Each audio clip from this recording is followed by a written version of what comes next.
মধ্যপ্রাচ্য জুড়ে চলছে তৃতীয় বিশ্বযুদ্ধের উত্তেজনা, আর এরই মধ্যে আমাদের হাতে এসেছে গুরুত্বপূর্ণ আপডেট আন্তর্জাতিক সংবাদ। শুরুতেই থাকছে ভারতীয় হামলার আতঙ্কে আজাদ কাশ্মীরের সব মাদ্রাসা বন্ধ ঘোষণা। আরও জানাবো সিরিয়ায় প্রেসিডেন্ট ভবনের কাছে দখলদার ইসরায়েলি বাহিনীর হামলা। জানিয়ে দিব পাকিস্তানের সীমান্ত ঘেঁষা ভারতীয় পাক সেনা ঘাঁটিতে গোলাগুলি।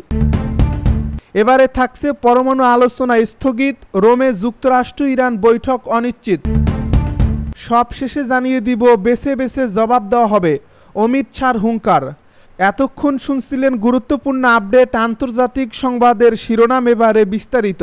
তবে তার আগে অনুরোধ রইল ভিডিওটিতে একটি লাইক দিন এবং কমেন্ট করে জানিয়ে দিন ভিডিও সম্পর্কে আপনার মূল্যবান মতামত। আরও জানিয়ে দিন ভিডিওটি কোথা থেকে দেখছেন বা কোন জেলা থেকে দেখছেন। ভারতীয় হামলার আতঙ্কে আজাদ কাশ্মীরের সব মাদ্রাসা বন্ধ। নয়াদিল্লির সঙ্গে চলমান উত্তেজনার জেরে যে কোনো সময় ভারতীয় সেনাবাহিনী হামলা চালাতে পারে এমন আশঙ্কায় 10 দিনের জন্য বন্ধ করা হয়েছে পাকিস্তান শাসিত আজাদ কাশ্মীরের সব মাদ্রাসা। বৃহস্পতিবার এক সরকারি নোটিশে জারি করা হয়েছে এ আদেশ। যদিও বন্ধের বিষয়টি স্বীকার করতে চাননি পাকিস্তানের সরকারি কর্মকর্তারা। ব্রিটিশ বার্তা সংস্থা রয়টার্সকে তারা বলেছেন যে গরম ও তাপ প্রবাহের জন্য মাদ্রাসাগুলোতে 10 দিনের ছুটি ঘোষণা করা হয়েছে। তবে পাকিস্তান নিয়ন্ত্রিত কাশ্মীরের ধর্ম বিষয়ক দপ্তরের পরিচালক হাফিজ নাজির আহমেদ জানিয়েছে, উত্তেজনার আবহে পাকিস্তানের ধর্মীয় শিক্ষা প্রতিষ্ঠানগুলোকে লক্ষ্য করে যে কোনো সময় হামলা চালাতে পারে ভারতের সামরিক বাহিনী। মূলত এমন আশঙ্কা থেকেই বন্ধ করা হয়েছে মাদ্রাসাগুলো। হাফিজ নাজির আহমেদ বলেন, এই মুহূর্তে আমরা 2 ধরনের তাপপ্রবাহের মুখোমুখি, একটির উৎস আবহাওয়া এবং অপরটির উৎস ভারতের প্রধানমন্ত্রী নরেন্দ্র মোদী। গতকাল আমরা আজাদ কাশ্মীর ও গিলগিট বাল্টিস্তান প্রশাসনের সব কর্মকর্তাদের সঙ্গে বৈঠক করেছি এবং সে বৈঠকে সর্বসম্মতভাবে এই ছুটির সিদ্ধান্ত হয়েছে। আমরা আমাদের মাদ্রাসার নিরপরাধ শিশুদের জীবন ঝুঁকিতে ফেলতে চাই না। সিরিয়ায় প্রেসিডেন্ট ভবনের কাছে ইসরায়েলি হামলা। সিরিয়ার রাজধানী দামেস্কে প্রেসিডেন্ট ভবনের কাছে বিমান হামলা চালিয়েছে ইসরায়েল। দেশটি এই হামলার পর একটি বিবৃতিও দিয়েছে। শুক্রবার সাফাক নিউজের এক প্রতিবেদনে এই তথ্য জানানো হয়েছে। এ প্রতিবেদনে বলা হয়েছে, প্রেসিডেন্ট প্যালেসের কাছাকাছি এলাকায় ইসরায়েলি যুদ্ধবিমান হামলা চালিয়েছে। এই হামলার পর শুক্রবার এক যৌথ বিবৃতিতে নেতানিয়াহু বলেন, এটি ছিল সিরিয়া সরকারের প্রতি একটি স্পষ্ট বার্তা এবং সিরিয়ার ধুরুজ সংখ্যালঘু সম্প্রদায়কে সুরক্ষা দেওয়ার জন্য একটি পদক্ষেপ। নেতানিয়াহু বলেন, দামেস্কের দক্ষিণে সিরিয়ার সেনাবাহিনীর সম্প্রসারণ এবং ধুরুজ জনগণের প্রতি হুমকি আমরা সহ্য করব না। ইসরায়েলি সেনাবাহিনী জানিয়েছে তারা আহমাদ হুসাইন আল সারার বাসভবনের পার্শ্ববর্তী এলাকায় হামলা চালিয়েছে। তবে এ হামলায় নির্দিষ্ট লক্ষ্যবস্তু প্রকাশ করা হয়নি। এ প্রতিবেদনে আরও বলা হয়েছে, সিরিয়ান কর্তৃপক্ষ এখনও আনুষ্ঠানিক প্রতিক্রিয়া জানায়নি। তবে স্থানীয় বাসিন্দারা জানান, এ বিস্ফোরণের শব্দে কেঁপে উঠল রাজধানীর একাধিক এলাকা। পাকিস্তানের সীমান্ত ঘেঁষা ভারতীয় পাক সেনা ঘাঁটিতে গোলাগুলি। কাশ্মীর সীমান্তের নিয়ন্ত্রণ রেখা বরাবর ভারত ও পাকিস্তানের সেনাদের মধ্যে টানা 8 দিন ধরে গোলাগুলির ঘটনা ঘটছে। বৃহস্পতিবার রাতেও এই গোলাগুলি হয়েছে 2 দেশের সেনাদের মধ্যে। তবে এতে হতাহতের কোনো খবর পাওয়া যায়নি, খবর এনডিটিভির। এ নিয়ে টানা 8 রাত ধরে কাশ্মীর সীমান্তে ভারত ও পাকিস্তানের সেনাদের মধ্যে গোলাগুলির ঘটনা ঘটল। অবশ্য ভারতীয় গণমাধ্যমে গোলাগুলির বিষয়ে বরাবরের মতো পাকিস্তানকে দোষারোপ করা হলেও বৃহস্পতিবার রাতের ঘটনায় পাকিস্তানের পক্ষ থেকে বা দেশটির সংবাদ মাধ্যমে এখনও কোনো তথ্য পাওয়া যায়নি। এনডিটিভির এক প্রতিবেদনে দাবি করা হয়েছে, কাশ্মীরের নিয়ন্ত্রণ রেখা বরাবর পাকিস্তান সেনাবাহিনী টানা 8ম রাতেও বিনা উস্কানিতে গুলি চালিয়েছে। বৃহস্পতিবার রাতে পাকিস্তানের বিভিন্ন চৌকি থেকে ছোট অস্ত্র দিয়ে গুলি চালানো হয়।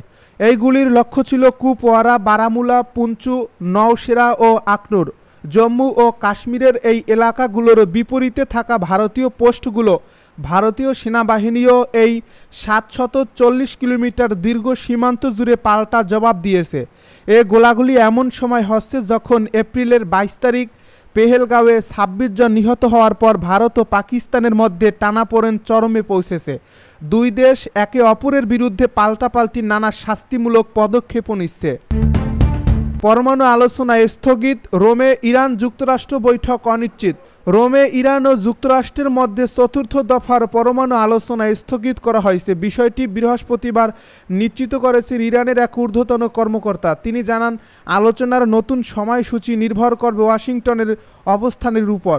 প্রাথমিকভাবে শনিবার ৩ মে রোমে এ আলোচনা অনুষ্ঠিত হওয়ার কথা ছিল, তবে এখন সেটি পিছিয়ে গেছে। ইরানি কর্মকর্তা বলেন, পরমাণু আলোচনা চলাকালে যুক্তরাষ্ট্রের নিষেধাজ্ঞা কোনোভাবেই কূটনৈতিক সমাধানে সহায়ক নয়। ওয়াশিংটনের অবস্থানের উপর নির্ভর করে নতুন তারিখ ঠিক করা হবে। এ বিষয়ে মধ্যস্থতাকারী দেশ ওমান বৃহস্পতিবার জানায়, লজিস্টিক্যাল কারণে রোমে নির্ধারিত তারিখে আলোচনা সম্ভব হচ্ছে না। এদিকে আলোচনার সঙ্গে সম্পৃক্ত একটি সূত্র বার্তা সংস্থা রয়টার্সকে জানায়, যুক্তরাষ্ট্র কখনোই রোমে অনুষ্ঠেয় চতুর্থ দফার আলোচনায় তাদের অংশগ্রহণ নিশ্চিত করেনি। সূত্রটি আরও জানায়, আলোচনা কখন কোথায় অনুষ্ঠিত হবে তা এখনও নির্ধারিত হয়নি, তবে শীঘ্রই এ বিষয়ে সিদ্ধান্ত আসবে বলে আশা করা হচ্ছে। এ সময় ইরান যুক্তরাষ্ট্রকে অসঙ্গত আচরণ ও উস্কানিমূলক মন্তব্যের জন্য অভিযুক্ত করে। ইরানের অভিযোগ, যুক্তরাষ্ট্র একদিকে আলোচনা চায়, অন্যদিকে নিষেধাজ্ঞা আরোপ করছে এবং ইয়েমেনের হুতি গোষ্ঠীর প্রতি তেহরানের সমর্থন নিয়ে হুঁশিয়ারিও দিচ্ছে।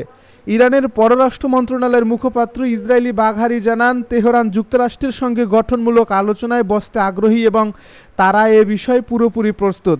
তবে পারমাণবিক আলোচনা ঘিরে যুক্তরাষ্ট্র ও ইরানের মধ্যে উত্তেজনা বাড়িয়ে দিয়েছে ইয়েমেনের হুতি ইস্যু। সামাজিক যোগাযোগ মাধ্যম এক্সে যুক্তরাষ্ট্রের সাবেক সেনা কর্মকর্তা ও রাজনীতিক পিট হেগসেত এক বার্তায় বলেন, ইরানের প্রতি আমাদের বার্তা পরিষ্কার, আপনারা হুতিদেরকে যে সমর্থন দিচ্ছেন তা আমরা দেখছি। মার্কিন সামরিক বাহিনী কী করতে পারে তা আপনাদের জানা আছে। আমাদের সময় ও পছন্দ মতো জায়গায় আপনাদের জবাব দেওয়া হবে। পরে তিনি মার্চে ট্রাম্পের ট্রুথ সোশ্যালে দেওয়া একটি বার্তা পুনরায় শেয়ার করেন, যেখানে বলা হয়েছিল হুতিদের চালানো যে কোনো হামলার জন্য ইরানই দায়ী থাকবে। তবে ইরান বরাবরই দাবি করে আসছে হুতিরা স্বাধীনভাবে কাজ করে। বেছে বেছে জবাব দেওয়া হবে, অমিত শাহর হুঙ্কার।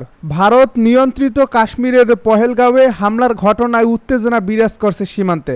ভারতের অভিযোগ, এই হামলার পেছনে দায় আছে পাকিস্তানের, যা মানতে নারাজ ইসলামাবাদ। এই অবস্থায় দুদেশের মধ্যে গত কিছুদিন ধরেই উত্তেজনা বিরাজ করছে। সীমান্তে গোলাগুলির ঘটনা ঘটছে নিয়মিত, যা নিয়েই এবার কঠোর বার্তা দিয়েছেন ভারতের স্বরাষ্ট্রমন্ত্রী অমিত শাহ। লড়াই শেষ হয়নি জানিয়ে বেছে বেছে এ ঘটনার দায় ব্যক্তিদের জবাব দেওয়া হবে বলে হুঁশিয়ারি দিয়েছেন তিনি। 22 এপ্রিল পহেলগাঁও হামলার দিনেই সৌদি আরব থেকে অমিত শাহকে নির্দেশ পাঠান মোদি। ফোন পেয়েই শ্রীনগর রওনা দিয়েছিলেন ভারতের স্বরাষ্ট্রমন্ত্রী। সেদিন চাঞ্চল্যকর পরিস্থিতিতে শ্রীনগরে হাই ভোল্টেজ বৈঠকে বসছিলেন শাহ। পরের দিন গিয়েছিলেন পহেলগাঁও। এবার পহেলগাঁও নিয়ে কঠোর বার্তা দিলেন স্বরাষ্ট্রমন্ত্রী। ভারতের স্বরাষ্ট্রমন্ত্রী বলেন, 90-এর দশক থেকে কাশ্মীরের যে বিচ্ছিন্নতাবাদ চলছে তার বিরুদ্ধে প্রধানমন্ত্রী নরেন্দ্র মোদীর জিরো টলারেন্স নীতি রয়েছে। আমরা জোরদারভাবে আমাদের লড়াই লড়ছি। আজ ওরা যেন এটা ভেবে না যে আমাদের এই 27 জন নাগরিকের প্রাণ নিয়ে ওরা লড়াই জিতে গেছে। এরপর হুঁশিয়ারি দিয়ে অমিত শাহ বলেন, সকল আতঙ্ক ছড়ানোদের বলতে চাই, লড়াই শেষ হয়নি, একটা পর্যায়ে এসেছে, প্রতিটি ব্যক্তিকে বেছে বেছে জবাব দেওয়া হবে। এর আগে বিহারের মধুবনী থেকে পহেলগাঁও নিয়ে প্রধানমন্ত্রী নরেন্দ্র মোদী জানান, দুনিয়ার শেষ পর্যন্ত গিয়ে হলেও দোষীদের ধরা হবে।